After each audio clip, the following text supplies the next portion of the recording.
Welcome to True Crime Stories for English Learners, where real-life mysteries meet clear and simple English. The Manson Family Murders, The Birth of Darkness, A Night of Terror. Los Angeles, August 9th, 1969. The summer air hung heavy over Cielo Drive, still, dry, and indifferent.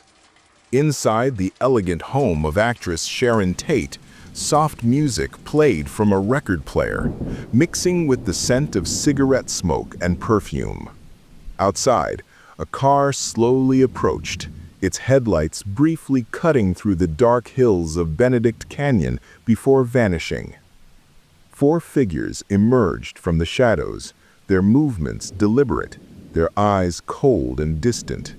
They whispered to one another, knives and rope glinting faintly under the moonlight. One of them, a young woman with tangled hair and a blank expression, cut the phone line with a knife. Minutes later, the peace of the Hollywood night was shattered by screams. Gunshots echoed across the canyon. By dawn, 5 people were dead, including Sharon Tate, 8 months pregnant, and the city of Los Angeles would never sleep the same again. The media would call it a massacre, a nightmare, the end of the 1960s dream. But behind it all stood one man, Charles Manson, a failed musician, ex-convict, and self-proclaimed prophet who had convinced a group of young people to kill in his name. The making of a drifter. Charles Manson was born on November 12, 1934, in Cincinnati, Ohio. His mother, Kathleen Maddox, was just 16, a runaway with little direction and no stability. His father was largely absent, and Manson never truly knew him. From the beginning, his life was defined by abandonment and chaos. Kathleen was arrested more than once, and when she was sent to prison for armed robbery, young Charles was placed in foster care. When she was released, she briefly reunited with her son, but the relationship was unstable, filled with neglect and resentment. By age 9, Charles had already begun stealing, first for food, then for fun. Reform schools, juvenile detention centers, and correctional institutions became his home for most of his youth. Each time he was released, he returned to the same pattern: theft, escape, and rearrest. He was small, barely 5'6", but manipulative and charismatic. Other boys in reform school described him as both charming and unpredictable. One moment calm, the next violent. Manson once said later, "I've been in jail all my life. I don't know anything else." When he was finally released from prison in 1967, he was 32 years old. The world outside had changed. The 1960s were in full swing. America was restless. The Vietnam War, civil rights movements, and a counterculture that preached peace, love, and freedom. Manson, with his hypnotic stare and broken past, found a new stage for his need to control: the streets of San Francisco. The birth of the family. Manson arrived in San Francisco just as the summer of love was ending. The Haight-Ashbury district was full of young people searching for meaning: hippies, drifters, and runaways who wanted to escape their parents' world. With his guitar, soft voice, and words about love and freedom, Manson blended right in. He spoke like a guru, quoting the Bible, Eastern philosophy, and even the Beatles. To those who were lost, he seemed to offer direction. He gathered a small group of mostly young women who were drawn to his confidence and strange wisdom. Among the first were Mary Brunner, a librarian from Wisconsin, Lynette Squeaky Frome, a red-haired runaway, and Susan Adkins, a former church singer turned wanderer. Manson called them his family. He preached a twisted version of love, one that rejected rules and morality. No one belongs to anyone, he would say. We are all one consciousness. But beneath the spiritual talk, there was control. Manson used LSD and group rituals to break down his followers' sense of self. He isolated them from society, convincing them that he alone held the truth. They traveled together in an old school bus, living communally, playing music, and following his every word. Eventually, they settled at Spahn Ranch, an old, decaying movie set on the edge of Los Angeles. The ranch, owned by an elderly man named George Spahn, became their home, a dusty, isolated world where Manson's delusions could grow unchecked. He began calling himself both Christ and the devil. His followers believed him. But Manson wasn't content with being a spiritual leader. Deep down, he still wanted fame, especially as a musician. He dreamed of recording albums, writing songs for the Beatles, and spreading his message to the world. When he met Dennis Wilson, the drummer of the Beach Boys in 1968, he thought his chance had come. Wilson invited some of the family to stay at his house in Los Angeles. Manson soon followed, charming, singing, and talking endlessly about cosmic truths. Wilson introduced Manson to record producer Terry Melcher, who showed mild interest in his music but never signed him.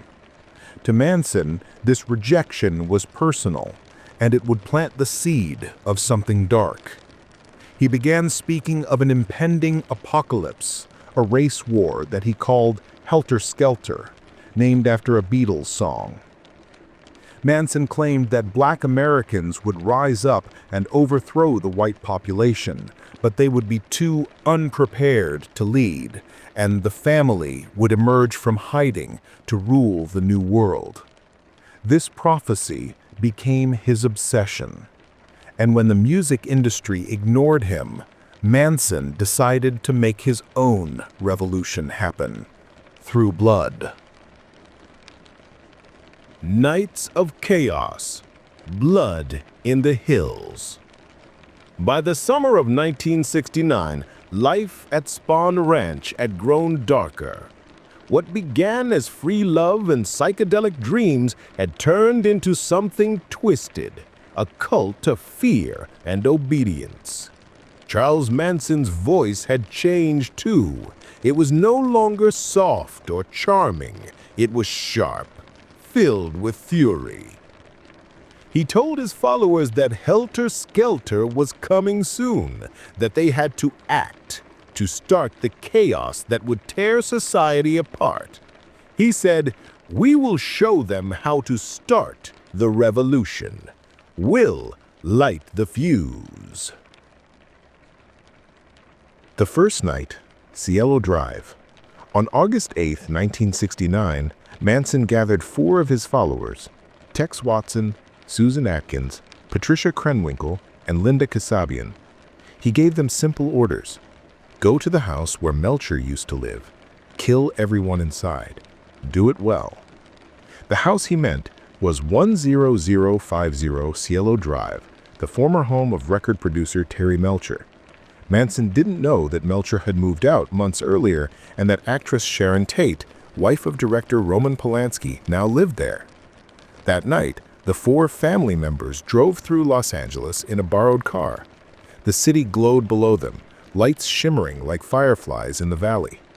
Linda Kasabian, the newest and most hesitant of the group, later said she felt like she was in a dream. When they arrived at the gate of Cielo Drive, Tex Watson climbed a pole and cut the phone line. Then they entered the property. The first person they saw was Stephen Parent, an 18-year-old visitor who had just left after trying to sell a clock radio to the caretaker. Tex shot him 4 times through the car window, the first victim of the night. Inside the house were Sharon Tate, Jay Sebring, a celebrity hairstylist, Abigail Folger, heiress to the Folger coffee fortune, and Wojciech Frykowski, a Polish writer. Roman Polanski was in London at the time. The killers entered through a window. What followed was pure horror. Screams filled the night as the group, high on adrenaline and Manson's orders, carried out the slaughter. Tex Watson stabbed and shot the victims. Susan Adkins held Sharon Tate as she begged for her life and for the life of her unborn child. Adkins later said she told her, "Look, woman, I have no mercy for you." When it was over, 5 people were dead. The walls were smeared with blood. On the front door, Adkins wrote the word pig using Tate's blood. As the killers left, the city below slept, unaware that the peace of the 1960s had just been murdered too. The second night, LaBianca murders. The next evening, Manson decided to go out again, this time joining the group himself. He brought several followers, including Tex Watson, Patricia Krenwinkel, Leslie Van Houten, and others. Driving through Los Angeles, he looked for random targets, wealthy homes, symbols of comfort and control. Eventually, they stopped at 3301 Waverly Drive, the home of Lino and Rosemary LaBianca. Manson entered the house first, waking the couple and tying them up. He spoke softly, reassuring them that they wouldn't be harmed, then left, sending Watson and the 2 women inside to finish what he had started. The murders were brutal. Lino LaBianca was stabbed dozens of times with a knife and a carving fork, which was left sticking out of his body. The word war was carved into his stomach. Rosemary was found in the bedroom, also stabbed repeatedly. Before leaving, Krenwinkel used a rag and wrote words on the walls and refrigerator, "Death to pigs" and "Helter Skelter." The next morning, police and reporters were stunned by the similarities between the 2 scenes, but no one connected them to Manson. Not yet. The randomness of the killings made them seem senseless, the work of maniacs or strangers. In truth, they were meant as symbols, a message Manson believed would ignite his imagined race war. The aftermath at the ranch. Back at Spawn Ranch, Manson's followers celebrated. They laughed, sang songs, and believed they had started Helter Skelter. But the outside world was in shock. The media exploded with headlines: Hollywood Massacre, Pregnant Actress Slain in Ritual Murder. The murders shattered the illusion of safety in California's sunny hills. The hippie dream was over. Meanwhile, life at the ranch continued as if nothing had happened. Manson grew more paranoid, convinced the police were coming. The family started hiding in the desert, burying weapons, and talking about going underground. Their utopia was collapsing, and soon, so would Manson's control. The threads unravel. At first, police struggled to make sense of the killings. The Tate murders and the LaBianca murders happened one day apart, but they were handled by 2 different police departments, Los Angeles and Los Angeles County, which didn't communicate effectively. Detectives were overwhelmed by the brutality and randomness. There were no clear suspects, no robbery motive, and no connection between victims. The word pig scrawled in blood seemed like a message, but to whom? Some reporters speculated about satanic rituals, others about drug gangs.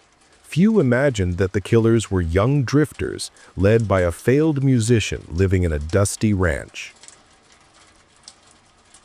A chance arrest. In October 1969, 2 months after the murders, police raided Spawn Ranch, but not for murder. They were investigating stolen cars and weapons. Charles Manson and several followers were arrested, but soon released. Later, in December, another raid took place at the Barker Ranch in Death Valley, where the family had fled. This time, they were caught again for auto theft. Still, investigators didn't know they had the killers of Sharon Tate in custody. The breakthrough came from an unlikely place, the women's section of a county jail.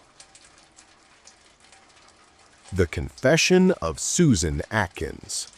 Susan Atkins, who had been arrested for her role in another murder, that of Gary Hinman, a musician friend killed by the family weeks before the Tate case, began talking to her cellmates. She bragged about doing the Tate job, describing the screams, the blood, and how she wrote "pig" on the door. Her cellmates were horrified and reported her to the authorities.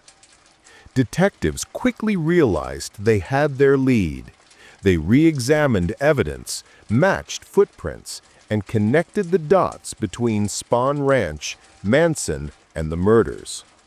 Within weeks, Manson, Watson, Atkins, Krenkelwin, and Van Houten were charged with multiple counts of murder and conspiracy to commit murder. The faces of evil. When Manson was brought into custody, he smiled for the cameras, a small bearded man with intense eyes. His followers sang outside the courthouse, carved X's into their foreheads to show their loyalty, and claimed he was Jesus Christ reincarnated. Inside, detectives pieced together how Manson had manipulated his followers using LSD, isolation, and fear. He hadn't physically killed the victims himself, but his control over the family was total. His words had been enough to command death. One investigator later said, "He was a man who could talk you into anything, and that was the danger." Public reaction. When the truth finally came out, America was horrified. The hippie image, once a symbol of peace and freedom, was suddenly tainted by violence and madness. The Manson family had turned the ideals of the 1960s upside down. The same youth who had preached love and harmony were now linked to chaos and blood.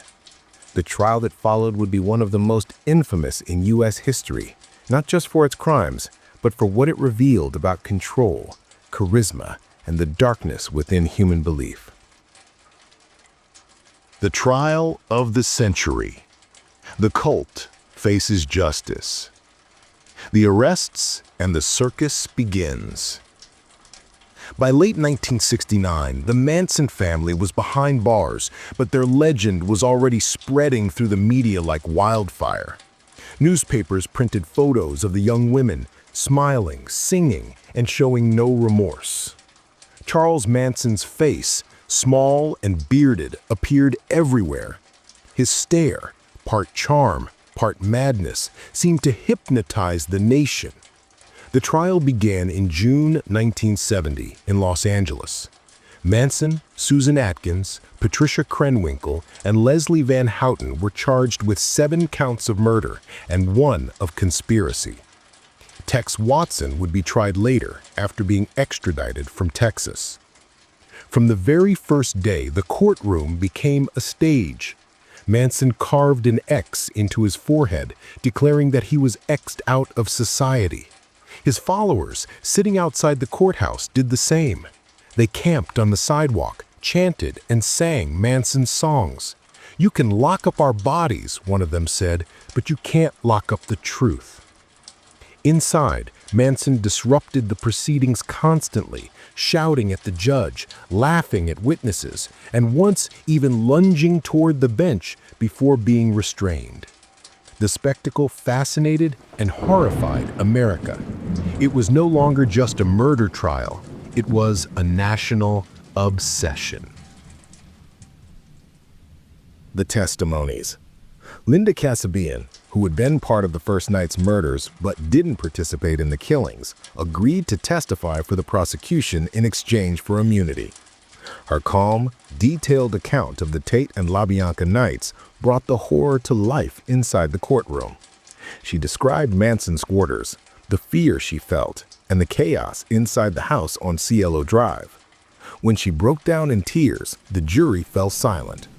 The other women, Atkins, Krenwinkel, and Van Houten, showed no emotion. Sometimes they smiled at Manson. Other times they stared into space. They still called him Charlie and spoke of him as a prophet. One reporter wrote, "It was like watching ghosts on trial, not people." Manson's philosophy on display. Throughout the trial, Manson turned every moment into performance. He played the guitar in his cell, gave strange monologues about love and fear, and claimed that society was to blame for the murders. "You made me," he said to the world. "You raised me on your lies, your wars, your money, and now you say I'm the devil?" He claimed he never told anyone to kill, that his followers acted on their own understanding of his words. He didn't make them do anything they didn't want to do, he said. They were free. But the prosecution argued otherwise. They showed that Manson's control was absolute, that every act, every word was designed to manipulate. He had turned his family into weapons. Verdict and sentencing. After a trial lasting more than 9 months, one of the longest in U.S. history, the jury returned its verdict in January 1971. Charles Manson, Susan Atkins, Patricia Krenwinkel, and Leslie Van Houten were all found guilty of first-degree murder and conspiracy to commit murder. When the verdict was read, Manson leapt up and shouted, "You're all guilty. You're the ones killing the planet." The women laughed and sang a hymn. They were sentenced to death, a punishment later commuted to life imprisonment when California abolished the death penalty in 1972. Tex Watson, tried separately, received the same fate. For the rest of their lives, the family members would remain behind bars, their loyalty to Manson slowly fading with the years. Some would express regret, others never would. Manson behind bars. Charles Manson spent the rest of his life in prison, but his influence didn't disappear. Letters poured in from around the world. Young people, curious or disturbed, wrote to him. Some saw him as a symbol of rebellion, others as pure evil.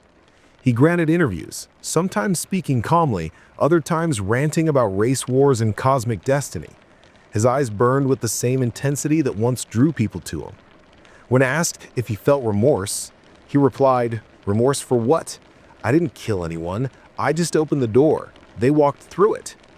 He never admitted guilt, and he never changed. Charles Manson died in 2017 at the age of 83, a man who never held power in government, never made a hit record, and never built anything, yet whose name became synonymous with horror. The shadow of the Manson family. The end of the 1960s dream. The Manson family murders were more than crimes. They were a cultural earthquake. They marked the end of an era, the shattering of the idealism that had defined the 1960s. Before Manson, the counterculture had believed in peace, love, and freedom. After Manson, America looked into the mirror and saw something darker. How easily love could be twisted into control. How the search for meaning could lead to madness. The media called it the death of the hippie dream. The image of flower children dancing in the sun was replaced by images of wild-eyed girls with knives, chanting the name of a man who preached love but delivered death. Psychological echoes. Experts later studied Manson and his followers as a case study in manipulation and group psychology. How did ordinary young people, many from middle-class families, become killers? The answer lay in Manson's control techniques: isolation, drugs, repetition, and charisma. He created a closed world where only his truth existed. He replaced their identities with his own. Psychologists called it totalistic control, a kind of brainwashing, fueled not by torture, but by love and fear combined. It showed how fragile human belief can be when combined with the need to belong. Cultural legacy. The Manson case changed America's relationship with fame, violence, and the media. Hollywood, once seen as glamorous, suddenly seemed haunted. People began locking their doors. Celebrities hired security guards. Books, films, and documentaries would revisit the story again and again, each trying to understand how such evil could emerge from the heart of a peace and love movement. Musicians wrote songs about it, filmmakers dramatized it, and psychologists analyzed it. But the full mystery of Manson's hold over his followers was never solved. Even today, his story lingers like a warning that charisma without conscience can destroy, and that belief without question can kill. The ranch in silence. Decades later, Spahn Ranch lies empty. The wooden buildings have collapsed, the wind carrying dust through what was once a stage for Manson's madness. The desert around it is silent, except for the rustle of dry brush and the cry of distant crows. If you walk there today, you might still find fragments, pieces of metal, old film props, burned wood, nothing extraordinary. And yet, in that silence, it's easy to imagine the voices, the laughter, the music, the whispers of a man who promised salvation and delivered terror. Charles Manson never built a kingdom. He built a mirror, one that reflected the darkness hiding inside the dream of freedom. The family he created is gone, but the story remains. A reminder that the line between love and control, between belief and madness, is thinner than anyone wants to believe.